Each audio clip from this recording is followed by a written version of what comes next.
안녕하십니까. 시편 강의 9번째 시간입니다. 오늘은 시편 2편 10절부터 12절까지 말씀을 나누겠습니다.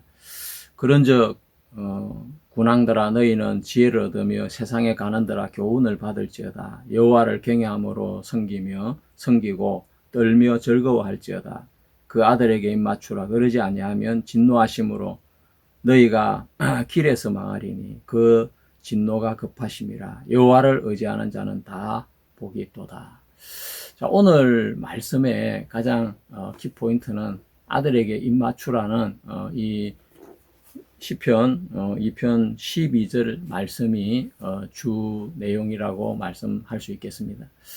우리는 지난 시간에 기독교 역사를 이렇게 같이 논하면서 굉장히 머리가 아파서일 거라고 생각이 됩니다. 저도 굉장히 머리가 아프고 참 복잡한 시간이었는데 우리가 이 시편 2편 7절 말씀을 이렇게 다시 한번 생각해 보면 내가 영을 전하노라 여호와께서 내게 이르시되 너는 내 아들이라 오늘날 내가 너를 낳았도다 하는 이 말씀에서 내가 영을 전하노라 할 때 이 내가는 하나님이 아니고 그리스도를 이야기하고 있는 것입니다.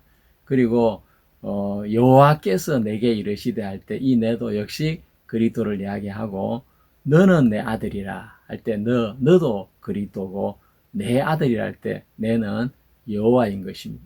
그래서 이게 좀 약간 혼돈스러워서 제가 이렇게 색깔을 칠해 가지고 빨간색은 여호와 하나님을 말씀하는 거고 파란색 글씨는 이렇게 예수 그리스도를 이야기하는 것으로 이렇게 색깔로 구분을 지어 봤습니다.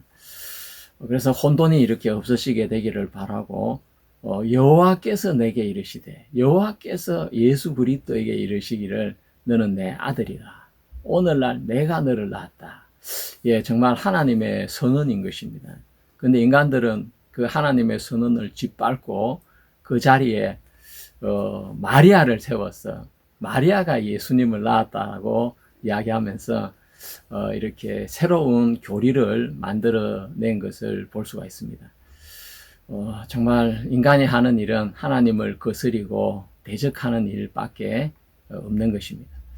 자, 오늘 우리가 시편 2편 10절에서 12절까지 말씀을 읽었는데 여기에서 그 아들에게 입맞추라 그러지 않으면 진노하심으로 너희가 길에서 망하리니 그 진노가 급하심이라. 여호와를 의지하는 자는 다 복이 있도다. 여기 입맞춤이라는 것은 복종과 경배의 상징이고 왕에게 충성을 맹세하는 행위인 것입니다. 이 아들은 메시아를 이야기하고 예수 그리스도를 상징하고 있습니다. 그리고 분노와 멸망은 하나님의 심판을 경고하는 표현입니다. 그리고 복이 있도다 하는 말은 하나님께 피하는 자, 하나님을 신뢰하는 자에게 주어지는 축복의 선언입니다. 근데 이제 우리가 한글 성경 말고 원어 성경에서 확인할 수 있는 내용이 하나 있는데 그게 뭐냐면 시편 2편 12절에 아들이라는 이 단어가 히브리 말로 표기되지 않고 아람어로 표기가 되어 있다는 것입니다. 여러분 그런 사실을 몰랐을 텐데 저도 잘 몰랐습니다. 그래서 성경학자들 사이에는 다양한 해석이 이렇게 이 부분을 두고 존재했는데 메시아를 강조할 때 이렇게 히브리어 아들 대신에 아람어 아들을 사용했다. 참고로 아시면 되겠습니다. 자, 우리가 복음은 하나님의 아들에 관한 것이다. 하나님의 아들이 바로 복음이다. 그래서 복음이라는 것은 우리가 당신 복음을 믿습니까? 이렇게 하면 도대체 뭘 믿는 것이 복음을 믿는 것인지 혼란스러울 때가 있는데 마태복음, 마가복음, 누가복음, 요한복음 그 복음이라는 말은 그 하나님의 아들 예수 그리스도에 대한 이야기, 기록을 말하는 것입니다. 그러니까 복음은 하나님의 아들을 말해주고 있습니다. 즉 하나님의 아들이신 그리스도를 믿는 것이 바로 복음인 것입니다. 그런데 이 복음이 시간에 따라 변한다면 그건 참된 복음이 아닌 것입니다. 또 민족이나 인종에 따라 복음이 달라진다면 그건 정말 참된 복음이 아니고 한결같아야 복음이고 언제나 동일해야 그것이 참된 복음인 것입니다. 자, 바울은 복음에 대해서 로마서 1장 1절에 잘 설명을 해주고 있습니다. 이 복음은 하나님이 선지자들로 말미암아 그의 하나님 아들에 관하여 성경에 미리 약속하신 것이라 했습니다. 그리고 이 복음은 바로 하나님의 아들에 관한 것인데, 예. 그러니까 복음의 핵심은 하나님의 아들인 것입니다. 하나님의 아들이 육체를 입고 이 땅에 오셔서 정말 우리 죄를 위해서 죽으시고 우리를 죄에서 하나님의 심판에서 또 악한 사단에게서 건져낸 그 하나님 예수 그리스도의 그 역사가 바로 복음인 것입니다. 로마서 1장을 쭉 읽어보면 복음을 좀 더 자세하게 설명을 하고 있습니다. 복음에는 하나님의 의가 나타나 있다 했습니다. 그러니까 예수 그리스도에게는 하나님의 의가 나타나 있는 것인데 믿음에서 믿음에 이르게 하나니 기록된 바 오직 의인은 믿음으로 말미암아 살리라 한가 같으니라. 예, 믿음에서 믿음에 이르는데 정말 그 처음 믿음은 예수 그리스도의 믿음, 하나님의 믿음인 것이고 두 번째 믿음은 우리가 가지는 믿음인데 하나님은 우리를 향해 믿음을 가지셨고 우리가 그 믿음에 반응했을 때 우리에게 놀라운 축복이 주어지는데 바로 하나님의 의가 은혜로 우리에게 주어지는 것입니다. 사도 바울이 이야기한 그 복음을 보면 복음은 하나님의 아들입니다. 그 아들 안에 하나님의 의가 들어있고 그 하나님의 의가 은혜로 믿음으로 주어지는 것입니다. 자, 우리가 이제 이 복음이 시간이 지나면서 변질되기 시작했습니다. 그러면 변질된 복음은 복음이 아닌 것이죠. 그건 거짓 복음인 것입니다. 3세기가 되면서 기독교에 놀라운 변화들이 일어나기 시작합니다. 회개의 의미가 조금씩 달라지기 시작했고 예수 그리스도에 대한 기독론이나 세례의 의미도 달라지기를 시작했습니다. 세례가 점점 강조가 되면서 마침 세례는 믿음의 확신, 구원의 확신으로 여겨졌고 그래서 세례를 받은 것이 구원을 받은 것으로 제사함을 받은 것으로 인식이 되면서 특히 로마 교회에서는 세례를 제사함으로 여기기를 시작했습니다. 그래서 콘스탄티누스 1세 기독교의 자유를 선언한 콘스탄티누스 1세는 세례를 받지 않았습니다. 언제까지? 죽기 직전까지. 왜냐하면 그 세례를 받는 건 죄를 씻음 받는 걸로 생각을 했기 때문에 세례를 받고 나서 죄를 지으면 또 그 전에 어떻게 씻어야 되는지 그 정확한 말씀이 없었기 때문에 그는 죽기 직전까지 세례를 미루다가 죽기 직전에 세례를 받았다고 합니다. 그만큼 짧은 시간에 성경에 있는 주요 내용들이 변질되기 시작했다는 걸 우리는 알 수가 있습니다. 히폴리투스라는 교부가 있었는데 이 교부는 160년경에 알렉산드리아에서 태어나서 로마에 가서 장로가 되어 활동을 했습니다. 폴리갑의 수제자였던 이레니우스의 제자로 알려져 있는데 그는 동방교회나 서방교회에서 공이 인정하는 이렇게 동방과 서방을 연결해주는 신학자로 인정을 이렇게 받고 있습니다. 그런데 그가 기독론이나 이 회개의 문제를 두고 로마 교회의 칼리스투스와 아주 상반된 견해를 말해가지고 로마 감독으로부터 이렇게 좀 심한 제재를 받고 문제가 이렇게 되었습니다. 그래서 235년에 박해가 일어날 때 로마 감독 폰티아누스와 함께 사르디니아로 추방되었다가 238년에 생을 마감하게 되어집니다. 우리가 그런 이제 역사적인 기록을 볼 때 3세기에 이미 로마 교회는 성경의 가르침에서 사도들의 가르침에서 상당히 벗어나서 변질이 된 것을 우리는 알 수가 있습니다. 또 5세기에 어거스틴 시대 때부터 로마서 성경 공부의 열풍이 일어나게 되면서 은혜의 교리, 로마서를 중심으로 은혜의 교리가 체계화되고, 그것은 15세기 토마스 아퀴나스 시대까지 계속 천년 동안 이어지게 됩니다. 그렇지만 아이러니한 사실은 뭐냐면, 그렇게 은혜를 강조했던 그 시대에 로마 가톨릭 교회에서는 정작 은혜가 아니라 면죄부를 통해서 죄사함을 받으려고 하는 은혜와 정반대된 그런 행동을 교회에서, 성당에서 했다는 것입니다. 은혜를 그렇게 강조했던 중세 시대가 영적인 암흑기였다는 것, 참 놀라운 사실이 아닐 수가 없습니다. 16세기에 마르틴 루터에 의해서 이 은혜의 복음이 칭의의 복음으로 이렇게 자리를 잡게 되고, 18세기에는 존 웨슬리에서 성결의 복음으로 또 변화를 있게 되어집니다. 저는 이런 부분들이 좀 참 좋다고 생각이 되기보다 좀 뭔가 잘못된 것이 아닌가 생각을 하는데, 왜냐하면 이 로마서나 사도행전 시대나 이럴 때는 하나님의 아들이 중심이 되었던 이 복음이 은혜로 흘러가면서, 정작 하나님의 아들은 사람들의 마음에서 흐려지고, 그러면서 복음 자체가 흐려지고 변질되기를 시작했다는 것입니다. 하나님의 아들의 복음이 은혜의 복음으로, 성결의 복음으로 바뀌면서 하나님의 아들은 점점 사람들의 마음에 중요한 존재가 되지를 못했습니다. 그것이 정말 참된 복음이라고 할 수가 있을까요? 저는 아니라고 생각이 됩니다.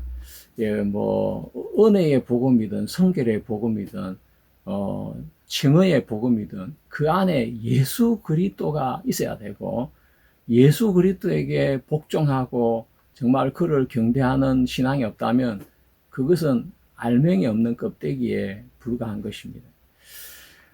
자, 우리가 아들에게 입맞추라는 이 표현은 그리스도에 대한 메시아에 대한 복종과 경배의 상징입니다. 시편 2편 11절 12절 말씀을 통해 여호와를 경외하는 것은 그의 아들에게 입맞추는 것이라는 것을 알 수가 있습니다. 고대 시대에는 왕에게 입맞추는 것은 충성과 복종을 의미했습니다. 이 아들은 다윗 왕을 넘어서서 메시아 그리스도를 상징하고 있고, 신약에서는 바로 예수 그리스도를 의미하고 있습니다. 그에게 피하는 자는 복이 있도다 하는 이 말은 하나님의 심판을 피하고 은혜를 누리는 자들에 대한 축복의 선언인 것입니다. 입맞추라는 말은 단순한 행위가 아니라 전적인 헌신과 관계 회복을 뜻하는 것이고, 시편 2편 9절에서 12절까지 하나님은 메시아 왕에게 심판권을 주셨고, 세상의 권력자들은 그 앞에 겸손히 복종해야 함을 경고하고 있습니다. 인간은 하나님의 권위 앞에 올바른 깨달음과 훈계를 받아야 하고, 경외함과 기쁨으로 하나님을 섬겨야 합니다. 궁극적으로 그리스도께 피하는 자들만이 참된 복을 누릴 수 있는 것입니다. 예수님은 생전에 복음을 전하실 때, 말씀을 전하실 때 천국 비유를 많이 하셨는데, 특히 포도원 비유를 통해서 이 아버지와 아들의 관계, 우리가 아들에게 복종하는 것이 참된 아버지에게 복종하는 신앙인 것을 말씀하셨습니다. 제가 그 말씀, 마태복음 21장에 나오는 말씀을 같이 한번 읽도록 하겠습니다. 다시 한 비유를 들으라. 한 집 주인이 포도원을 만들고 산우를 두르고 거기 접자는 구유를 파고 망대를 짓고 농부들에게 새로 주고 타국에 갔더니 실가 때가 가까움에 그 실가를 받으려고 자기 종들을 농부들에게 보내니, 농부들이 종들을 잡아 하나는 심히 때리고 하나는 죽이고 하나는 돌로 쳤거늘 다시 다른 종들을 처음보다 많이 보내니 저에게도 그렇게 하였는지라. 후에 자기 아들을 보내며 가로되 저희가 내 아들은 공경하리라 하였더니 농부들이 그 아들을 보고 서로 말하되 이는 상속자니 자 죽이고 그의 유업을 차지하자 하고 이에 잡아 포도원 밖에 내어 쫓아 죽였느니라. 그러면 포도원 주인이 올 때에 이 농부들을 어떻게 하겠느뇨? 저희가 말하되 이 악한 자들을 진멸하고 포도원은 제때에 실가 바칠 만한 다른 농부들에게 새로 줄지니다. 자, 여기서 포도원 주인은 하나님을 말씀하고 계십니다. 그 아들은 예수 그리스도를 의미합니다. 그럼 농부들은 바로 우리 인간들을 이야기합니다. 이 농부들이 자기가 만든 포도원이 아닌데도 주인이 맡겨놓은 청지기와 같은 농부들한테 맡겨놓았는데도 그들은 주인에 대한 반역을 깨했습니다. 예, 그래서 실가 때가 되었는데 종들에게 그 실가를 주는 것이 아니라 종들을 때리고 능욕하고 나중에는 죽이고 주인이 아들을 보내었을 때 아들마저 죽이는 이 사건은 바로 예수님께서 하나님이 이 땅에 선지자들을 보냈을 때 선지자들을 그들은 대적했고 또 하나님의 아들 예수 그리스도가 왔을 때 예수 그리스도마저 십자가를 통해서 그들이 대적했던 그 일을 예수님은 상징적으로 비유로 말씀해 주신 것입니다. 우리가 지난 시간에 공부를 했듯이 로마 제국의 종교의 자유가 오면서 가장 먼저 인간들이 한 일은 하나님의 아들을 끌어내리는 일을 했습니다. 하나님의 아들을 끌어내리고 그 자리에 마리아를 세우는 일을 했습니다. 예, 그들이 바로 종교 지도자들이었고 신학자들이었고 비숍들, 주교들이 그런 일을 했습니다. 정말 천벌을 받을 심판과 멸망을 받을 그런 일을 종교 지도자들이 한 것입니다. 예, 그건 바로 반역이고 아들을 죽이는 또 다른 반역이고 하나님을 향한 대적 행위인 것입니다. 이제 우리는 하나님의 아들을 믿는 그런 믿음으로 다시 복음으로 돌아가야 되는 것입니다. 아들이 빠진 복음은 진정한 복음이 아닙니다. 지금 기독교에는 예수 그리스도의 기독교가 아니고 변질된 기독교, 아들이 빠진 기독교라고 저는 생각합니다. 하나님의 아들이 없는 기독교, 회개를 아무리 해도 하나님의 아들이 없으면 소용이 없는 것이고 기도를 아무리 해도 하나님의 아들이 그 가운데 없다면 그건 소용이 없는 것이고 제사함을 받았다고 이야기를 아무리 해도 그 안에 하나님의 아들이 없다면 그것은 잘못된 것이고 성결한 삶을 아무리 산다고 해도 그 안에 하나님의 아들에 대한 굴복이 없다면 그것은 잘못된 정말 기독교인 것입니다. 시편 이 2편에는 하나님이 그 아들에게 철창을 주셨습니다. 철창. 이 철창은 철로 된 이 막대기는 고대 근동에서는 왕의 통치권과 심판의 상징이었습니다. 토기장이의 그릇은 인간의 연약함을 상징하고 하나님의 권위 앞에 쉽게 깨질 수 있는 존재인 것을 말씀해 주고 계신 것입니다. 그래서 이 시편 2편 이 말씀에 9절에 보면 네가 철창으로 저희를 깨트리며 질그릇같이 부수리라 하시도다 했는데 바로 이 표현을 말씀해 주고 계신 것입니다. 이 구절은 메시아 왕의 심판권을 강조하고 있고 반역자들에 대한 강력한 경고인 것입니다. 요한계시록에 이 구절이 인용이 되고 있고 예수 그리스도의 통치권을 묘사하고 있는 것입니다. 예수 그리스도는 이렇게 말하셨습니다. 말씀하셨습니다. 이 돌 위에 떨어지는 자는 깨어지겠고 이 돌이 사람 위에 떨어지면 저를 가루로 만들어 흩으리라. 예수 그리스도는 세상의 건축자의 버린 돌이지만 하나님의 성전의 모퉁이의 머릿돌이 되신 분이십니다. 예수님은 세상과 조화를 이루기 위해서 오신 분, 세상을 더 잘되게 하기 위해서 오신 분이 아니고 예수님은 우리가 예수 그리스도를 믿기 위해서는 다른 모든 것을 버려야 되는 것입니다. 자기 것을 버리기 싫어하는 사람들은 그리스도가 내 마음에 왕이 되기를 싫어하는 것입니다. 그래서 그들은 예수 그리스도를 배척할 수밖에 없는 것입니다. 세상 사람들은 예수 그리스도가 자신들의 왕이 되기를 원하지 않습니다. 그냥 예수님이 자기의 왕국에 오셔서 자기들을 축복해 주시고 자기들이 더 잘되게 해 주시기를 원하는 것이지, 정말 예수님에게 내가 굴복해서 입을 맞추고 그를 경배하고 섬기기를 원하지 않습니다. 그래서 예수 그리스도는 정말 사람들에게 배척을 당하고 또 예수님을 대적하고 예수님을 죽이려고 했던 걸 볼 수 있습니다. 우리는 사도 바울의 말을 기억해야 됩니다. 사도 바울 로마서 9장 33절에 보라, 내가 부딪히는 돌과 그치는 반석을 두노니 저를 믿는 자는 부끄러움을 당치 아니하리라 라고 이야기했습니다. 예수 그리스도는 믿는 자에게는 반석이지만 믿지 않는 자에게는 그치는 반석이 되시는 분입니다. 예수 그리스도는 나의 출세를 위해서 존재하는 분이 아닌 것입니다. 우리가 실제 사례들을 한번 생각해 보면 우리는 베드로와 또 바울 이런 분들을 생각할 수 있습니다.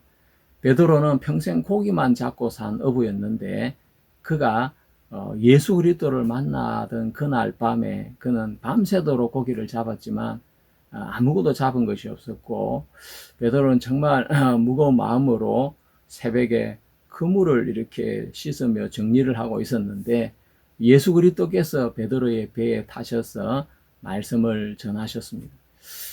베드로는 깃전으로 들려오는 예수님의 말씀을 들으면서 말씀에 젖어들기 시작했고, 예수님은 말씀을 다 마치신 후에 베드로에게 말씀하셨습니다. 깊은 데 가서 그물을 내려 고기를 잡아라. 이미 다 그물까지 씻고 일을 정리한 상태이기 때문에 다시 깊은 곳에 가서 그물을 내린 것은 쉬운 결정이 아니었지만 베드로는 그날 예수님의 말씀에 잡혀서 깊은 곳으로 가게 되었고 그물을 내렸는데 베드로 생애에 그렇게 많은 고기가 없었습니다. 베드로는 정말 많은 고기가 잡힌 걸 보고 그날 그는 깜짝 놀라게 됐습니다. 야, 이건 하나님의 역사야. 이건 내가 한 게 아니야. 내가 그 말씀을 그냥 믿고 그물을 내린 것밖에 없는데 이렇게 많은 고기가 잡히다니. 그러면서 그는 자신의 죄악을 보게 되어집니다. 그래서 베드로는 예수 그리스도에게 고백을 합니다. 주여, 나를 떠나소서. 나는 죄인이로소이다.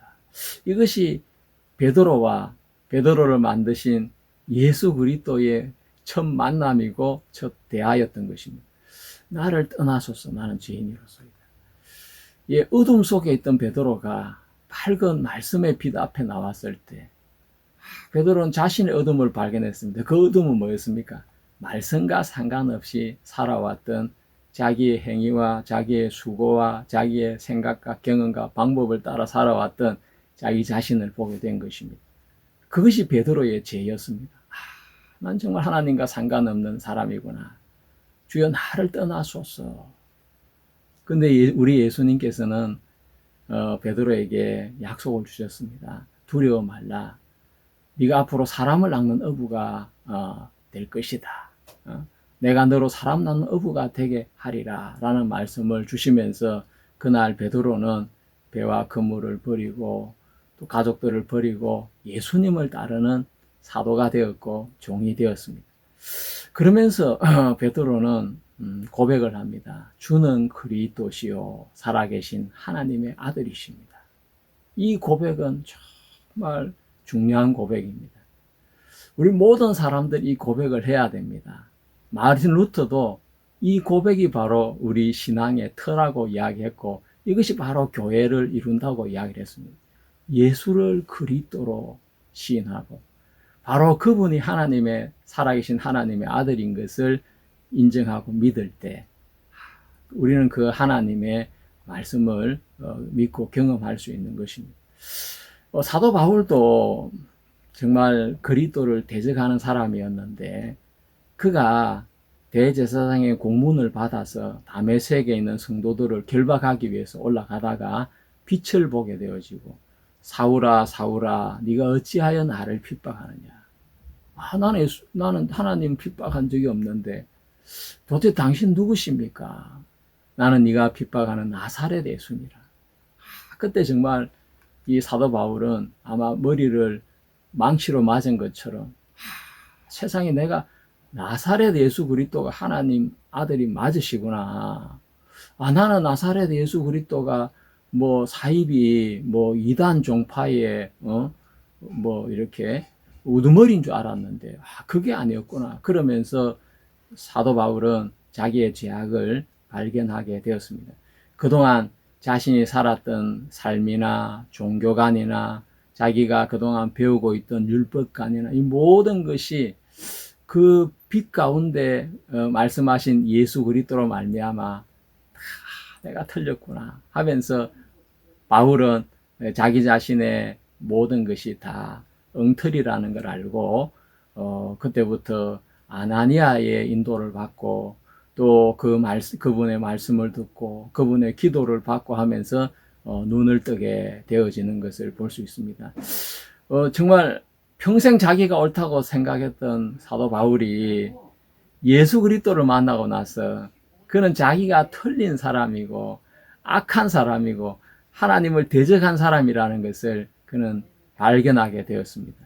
그러면서 그 모든 걸 다 버리고 예수 그리스도의 종이 되어서 예수 그리스도를 전하는 그런 삶을 살게 된 것입니다. 사도 바울이 구원을 받고 나서 제일 먼저 한 일은 예수께서 하나님의 아들이라고 증거하는 일을 한 것입니다. 그것이 바로 복음의 핵심인 것입니다. 복음은 바로 예수께서 하나님의 아들 그리스도인 것을 믿고 고백하는 것입니다.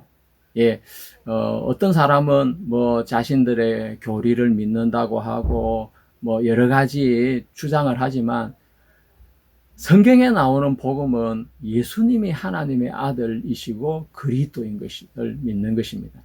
그것 외에는 다른 복음이 있을 수가 없는 것입니다.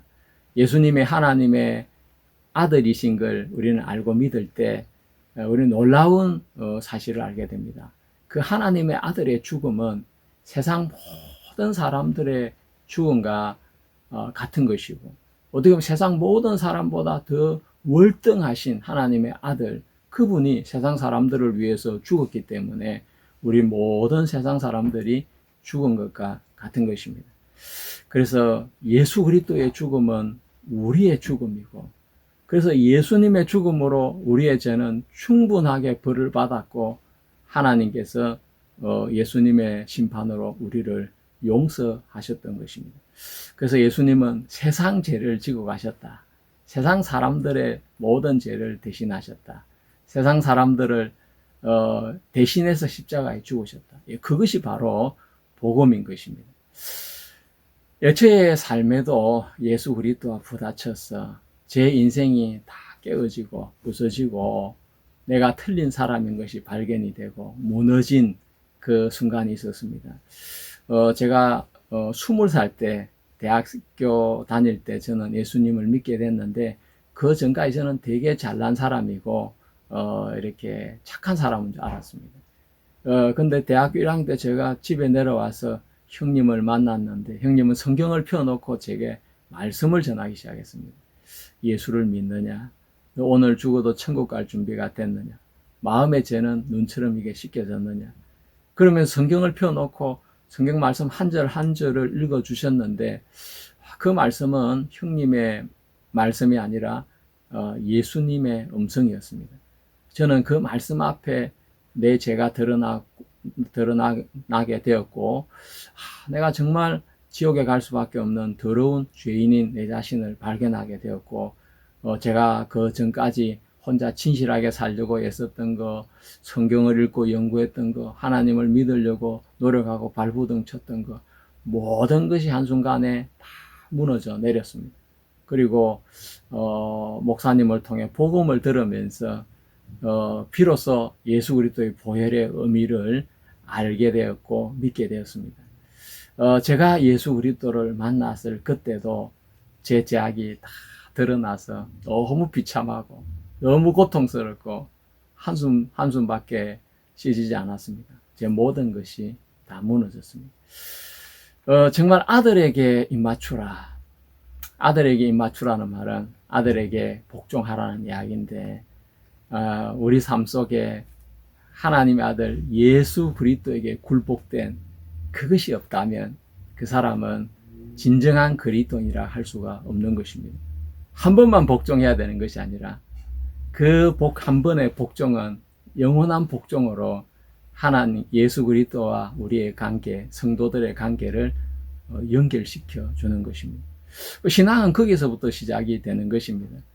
예수 그리스도가 나의 주가 되고 그리스도가 될 때 우리의 삶은 성결해질 수밖에 없고 죄에서 벗어나서 하나님 기뻐하는 쪽으로 살 수밖에 없는 것입니다. 그렇지만 어떤 수많은 이론을 가지고 있어도 예수님이 나의 주가 되지 않고 나의 그리스도가 되지 않는다면 그 사람은 자기 마음대로, 자기 생각대로, 자기 마음에 일어나는 대로 살 수밖에 없는 그런 엉터리 그리스도인이 될 수밖에 없는 것입니다. 우리는 오늘 시편 2편 말씀을 통해서 이 시편 2편이 예수 그리스도를 말씀해 주고 있다는 것을 같이 나누게 되었습니다. 이제 시편 3편부터는 다윗이 어떻게 하나님을 섬겼는지, 어떻게 기도하며 믿음을 배웠는지 그런 이야기를 같이 나누도록 하겠습니다. 여러분 감사합니다. 또 다음 시간에 뵙겠습니다. 감사합니다.